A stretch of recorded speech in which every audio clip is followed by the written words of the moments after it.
I caught my GF lying about visiting her friend from a dating app. She begged for forgiveness, but then spread lies about me.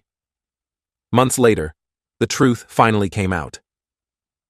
I, 28 mem, need advice about my girlfriend Emma, 26F, and her friend from a dating app. I've always been a bit of a late bloomer when it comes to relationships. Growing up, I was the shy, awkward kid who spent more time with books than people. It wasn't until college that I really started to come out of my shell. Even then, I only had a couple of short-lived relationships that never got too serious. After graduation, I threw myself into my career as a software developer. I was doing well professionally, but my personal life was pretty lacking. My friends kept trying to set me up, but nothing ever clicked. I was starting to wonder if maybe I just wasn't cut out for relationships. Then about a year ago, everything changed when I met Emma. It was at a housewarming party for my buddy Steve. I almost didn't go. Large gatherings still make me a bit anxious. But Steve practically begged me to be there. I'm glad he did, because that's where I first laid eyes on Emma. She was Steve's co-worker, and from the moment I saw her, I was captivated. Emma had this infectious energy about her. She lit up the room with her laugh and seemed to effortlessly work the crowd.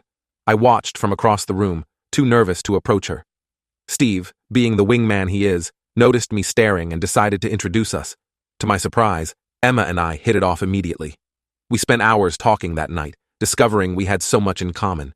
We both loved true crime podcasts, had a weird obsession with obscure 80s movies, and shared the same dry sense of humor. By the end of the night, we'd exchanged numbers. I texted her the next day, fully expecting to never hear back, but to my shock, she responded right away. We started hanging out regularly after that, grabbing coffee, watching movies, just enjoying each other's company. At first, things were purely platonic.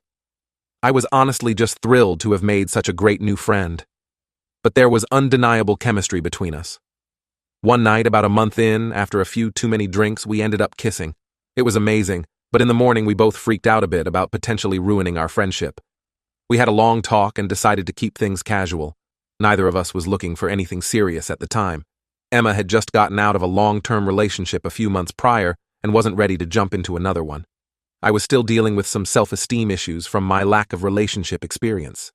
Friends with benefits seemed like the perfect solution. For the next several months, that's exactly what we were. We'd text almost daily, see each other a few times a week, and had incredible physical chemistry. Gradually, I started developing deeper feelings for Emma. She was everything I'd ever wanted in a partner: smart, funny, ambitious in her career as a graphic designer, and we just clicked on so many levels. I found myself looking forward to our time together more and more. I tried to ignore these growing feelings at first. I kept reminding myself that we had agreed to keep things casual. Plus, I was terrified of ruining what we had. Emma had become such an important part of my life. I couldn't bear the thought of losing her completely if she didn't feel the same way. About 4 months in, Emma casually mentioned she was still using dating apps and talking to other guys. It felt like a punch to the gut, but I knew we weren't exclusive, so I didn't say anything. She'd occasionally mention matches or guys she was chatting with. I pretended to be cool with it, but inside, I was getting more and more jealous. I started to withdraw a bit, pulling back from our usual level of contact. Emma noticed and asked if everything was okay. I made up some excuse about being busy with work. In reality, I was trying to protect myself emotionally. I thought if I created some distance, maybe these feelings would fade. It didn't work. If anything, being away from Emma just made me realize how much I cared about her. I found myself constantly checking my phone, hoping for a text from her. When we did hang out, I cherished every moment. Around the 6-month mark, Emma started talking about this guy, Mike, 29M, she matched with.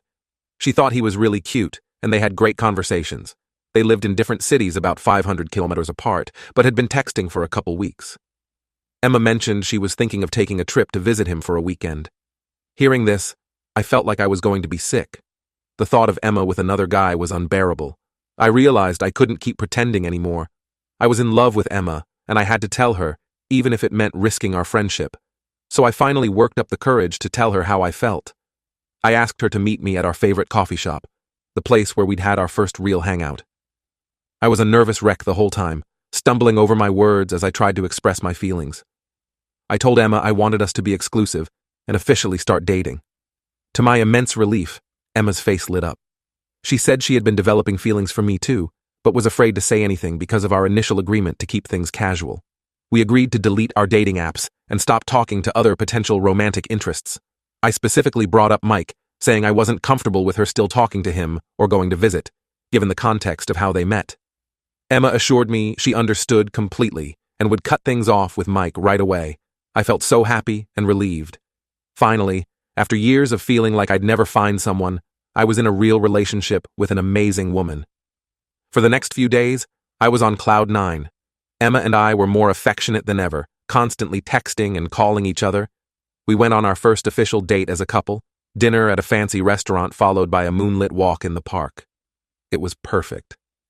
A few days later, I casually mentioned wanting to follow Emma on Instagram. When I went to her profile, I noticed she only followed 4 accounts.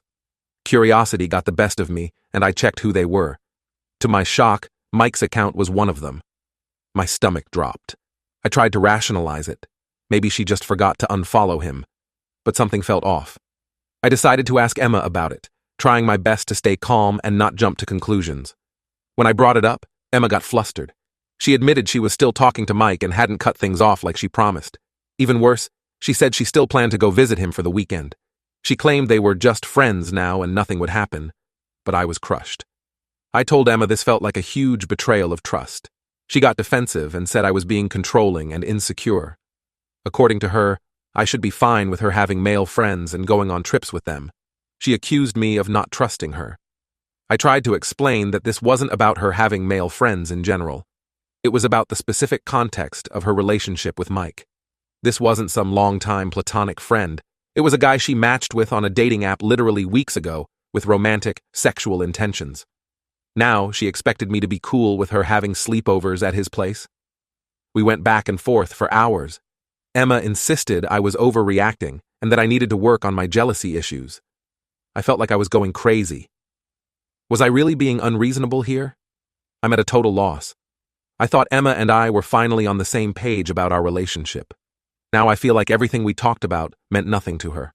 I want to trust Emma, but her actions are making that really difficult. Part of me wonders if I'm just not cut out for relationships after all. Maybe my inexperience is making me too clingy or insecure. But another part of me feels like this is a major red flag I shouldn't ignore. I don't know what to do. Should I try to get past this and accept their friendship? Or is this a sign that Emma and I want different things? Any advice would be appreciated. I really care about Emma and don't want to lose her, but I also don't want to be a doormat. Update 1. Thanks everyone for the advice and support on my last post. A lot has happened since then, so I wanted to give an update. After reading the comments, I realized I needed to have a serious talk with Emma about boundaries and trust. I spent hours agonizing over what to say, writing and rewriting a script in my head. Finally, I asked her to come over so we could talk in person. When Emma arrived, she could tell something was wrong. I took a deep breath and laid it all out, how hurt I was by her continued contact with Mike and her plan to visit him. I explained that while I'm fine with her having male friends in general, this specific situation made me very uncomfortable given how they met and the context. Emma got really defensive at first. She accused me of being controlling and said, I was trying to dictate who she could be friends with. We argued back and forth for a while, with her insisting Mike was just a friend and I had nothing to worry about. I tried to stay calm, but I could feel myself getting more and more frustrated. I brought up how she had initially agreed to cut contact with Mike when we became exclusive. Emma claimed she had intended to, but then felt bad about ghosting him. According to her, they had developed a real friendship, and it didn't seem fair to cut him off completely. We went around in circles for what felt like hours. Emma kept insisting I was being irrational and needed to work on my trust issues. I felt like I was going crazy. Was I really being that unreasonable? Finally, in desperation, I asked Emma how she'd feel if the roles were reversed.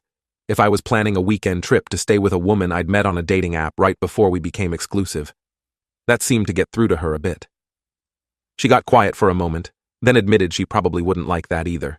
That opened up a more productive conversation. We talked about our different views on boundaries in relationships. I shared more about my past insecurities and how they were affecting my reaction to this situation. Emma opened up about her fear of losing her independence in relationships. In the end, Emma agreed that continuing to talk to Mike and planning to visit him was inappropriate now that we were in a committed relationship. She promised to cut off contact with him for real this time. I felt relieved and hopeful after our talk. Emma seemed to genuinely understand where I was coming from. She deleted Mike on social media and showed me that she had sent him a message explaining she couldn't stay in touch anymore. Things were good for about a week after that.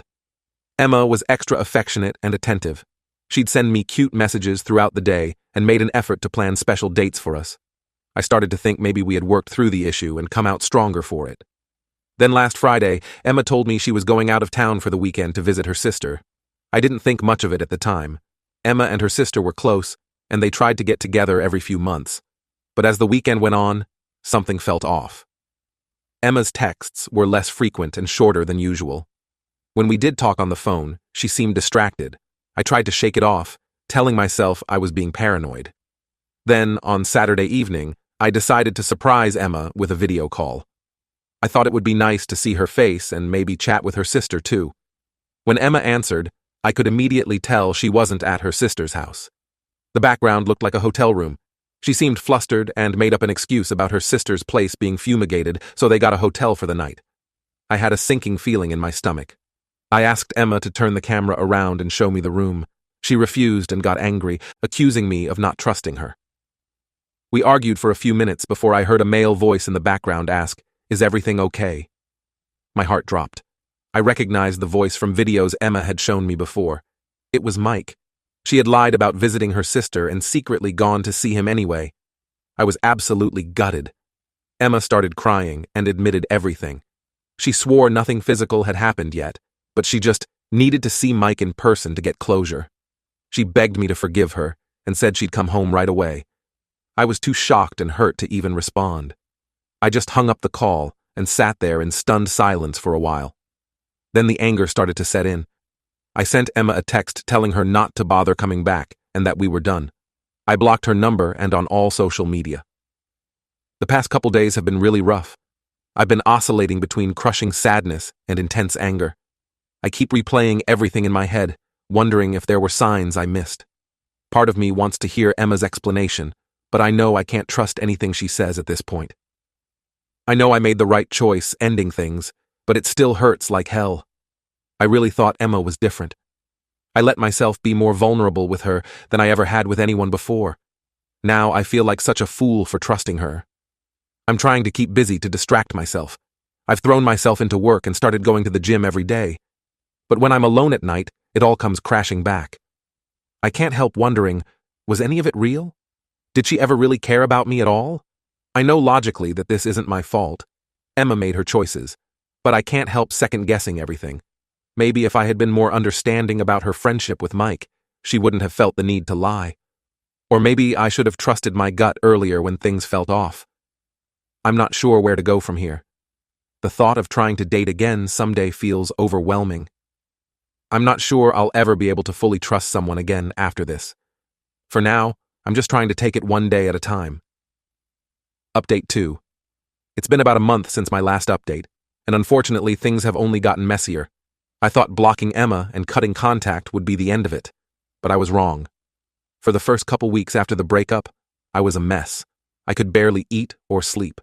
I was going through the motions at work, but my mind was constantly replaying everything that had happened with Emma. I kept wondering if I had overreacted or if there was some explanation that would make it all okay. My friends were great during this time. They took turns checking in on me, bringing me food and trying to distract me. Steve, the friend who had originally introduced me to Emma, felt especially guilty. He kept apologizing for ever bringing her into my life. I assured him it wasn't his fault, but I could tell he still felt bad. About 2 weeks post-breakup, I started getting messages from an unknown number. At first, I ignored them, assuming it was Emma trying to contact me from a new number. But curiosity got the best of me, and I finally read them. It turned out to be Mike. He said he felt guilty and wanted to come clean about some things. According to Mike, he and Emma had been in contact the entire time, even after she supposedly cut things off. They'd been sexting and video chatting behind my back for weeks. He sent me screenshots as proof. What's worse, Mike said Emma had actually visited him twice before the weekend I caught her. She'd lied about work trips to sneak away and see him. They had slept together both times. I was completely blindsided. I knew Emma had betrayed my trust, but I had no idea the extent of her deception. It made me question everything about our relationship. Were there other lies I didn't know about? Had anything between us been real? I didn't know whether to believe Mike at first. Part of me wondered if he was just trying to cause drama. But the screenshots he sent seemed genuine, and the dates of Emma's supposed work trips lined up with times she had been distant and hard to reach. After agonizing over it for a day, I decided I needed to hear Emma's side of the story. I unblocked her number and called her. She sounded surprised but happy to hear from me. I cut right to the chase and asked her about what Mike had told me. There was a long pause, and then Emma broke down crying. She admitted it was all true. She said she had developed real feelings for Mike, but was confused because she cared about me too. She claimed she never meant to hurt me and had planned to end things with Mike after that last visit. I listened in stunned silence as Emma poured out a litany of excuses and apologies. She said she had been scared of how serious things were getting between us. She said Mike made her feel exciting and desirable in a way I didn't. She swore she had realized she truly loved me and would do anything to fix things. I felt like I was in a daze as Emma talked. Part of me wanted so badly to believe her, to think there was some way we could move past this. But a larger part knew that the trust between us was irreparably broken. I told Emma that ship had sailed and to never contact me again. I blocked her number once more and thought that would finally be the end of it. I spent the next few days in a fog, trying to process everything I had learned. But a few days later, Emma showed up at my apartment unannounced. She was hysterical, saying she couldn't live without me and would do anything to fix things. I told her to leave, but she refused. Emma camped out in the hallway outside my door for hours, alternating between crying and yelling. My neighbors started complaining about the noise. I finally had to call the police to have her removed. Watching her be escorted away in tears was one of the hardest things I've ever done. The next day, I started getting bombarded with calls and messages from Emma's friends and family. Apparently, she had told them all kinds of lies, that I had cheated on her, that I was abusive, that I had stolen money from her. They were harassing me nonstop, calling me every name in the book and threatening to make me pay for hurting Emma. I was shocked and hurt by these accusations. I had always gotten along well with Emma's loved ones. Now they were treating me like some kind of monster. I tried to explain my side of things, but no one wanted to hear it. They were convinced I was the villain in this story. I've had to block dozens of numbers and lock down all my social media. Some of Emma's more zealous friends even showed up at my workplace, causing a scene in the lobby. My boss was understanding, but I could tell he was concerned about how this drama might affect the company. I'm seriously considering moving to get away from all this chaos. The thought of starting over somewhere new is both terrifying and appealing. I never imagined Emma would stoop so low or cause such havoc in my life. I'm angry, hurt, and frankly, a little scared of what Emma might do next. I've started documenting everything, saving threatening messages, recording incidents of harassment. I'm looking into getting a restraining order, both against Emma and some of her more aggressive friends. This whole situation has become such a nightmare. I keep asking myself how I got here. Just a few months ago, I thought I had finally found real love and happiness with Emma. Now my life feels like it's falling apart. I'm trying to stay strong, but some days it's hard to even get out of bed. The betrayal and lies from Emma were bad enough, but now having my character assassinated to everyone we know is almost unbearable. I feel so alone and misunderstood. My own friends and family have been supportive, but I can tell they're getting tired of hearing about all this drama. I don't blame them. I'm tired of living it. I just want it all to be over so I can move on with my life. For now, I'm taking things one day at a time. I'm focusing on work, trying to maintain some sense of normalcy. I've started seeing a therapist to help process everything that's happened. It's helping, but I know I have a long road ahead. I'm not sure what the future holds, but I know I can't let this experience define me. Someday, I hope I'll be able to trust and love again. But for now, I'm just trying to weather this storm and come out stronger on the other side. Update 3. It's been about 3 months since everything went down with Emma, and I'm finally starting to feel like my life is getting back to normal. The road hasn't been easy, but I'm making progress day by day. After Emma's stalking behavior and the harassment from her friends and family, I did end up getting a restraining order against her. It was a difficult decision, but ultimately necessary for my peace of mind. The process was stressful, having to recount all the painful details in court, but worth it in the end. The restraining order seemed to finally get through to Emma that it was over for good. The harassment from her circle died down as well, though I still get the occasional nasty message from a mutual acquaintance. I also ended up moving to a new apartment across town just to have a fresh start away from all the memories and drama. It was a hassle, but ultimately worth it. My new place is smaller, but it feels like a sanctuary. I've been enjoying decorating it and making it my own. I've been in therapy to work through everything that happened. It's been really helpful in processing my emotions and rebuilding my self-esteem. I'm learning to trust my instincts more and set healthier boundaries. I'm not ready to date again yet, but I'm getting to a better place. Work has been a good distraction throughout all of this. I threw myself into a big project, which paid off with a promotion last month. My boss pulled me aside to say he was impressed with how I handled myself professionally despite all the personal turmoil. It felt good to have that recognition. One positive thing that came out of all this: I've reconnected with some old friends I had drifted away from while I was with Emma. They've been incredibly supportive through everything. We've been having weekly game nights, which has been a great way to stay social and have some much-needed laughs. I ran into Mike at a coffee shop last week, which was awkward, but surprisingly civil. He apologized again for his role in everything and said he felt terrible about the whole situation. Apparently Emma had been lying to him too about the nature of our relationship. We're certainly not friends, but the encounter gave me some closure. I still have moments where the anger and hurt creep back in. I'll see something that reminds me of Emma, or have a dream about her, and it all comes rushing back. But those moments are getting less frequent and less intense. I'm learning to let go and focus on the future rather than dwelling on the past. I'm cautiously optimistic about what's ahead. For now, I'm focusing on myself, my career, and rebuilding the parts of my life I had neglected. I'm rediscovering old hobbies and trying new things. Last weekend I went skydiving, something I never would have had the courage to do before. It was terrifying and exhilarating, and it made me feel alive in a way I haven't in months. This experience has changed me. There's no doubt about that. But I'm determined not to let it harden me. I know there are good people out there, and I refuse to let one bad experience ruin my faith in humanity. Hopefully someday I'll be ready to trust and open up to someone again. But I'm in no rush. I'm learning to be happy on my own first. For anyone going through something similar, hang in there. It does get better. Take care of yourself, surround yourself with supportive people, and don't be afraid to ask for help when you need it. You're stronger than you know.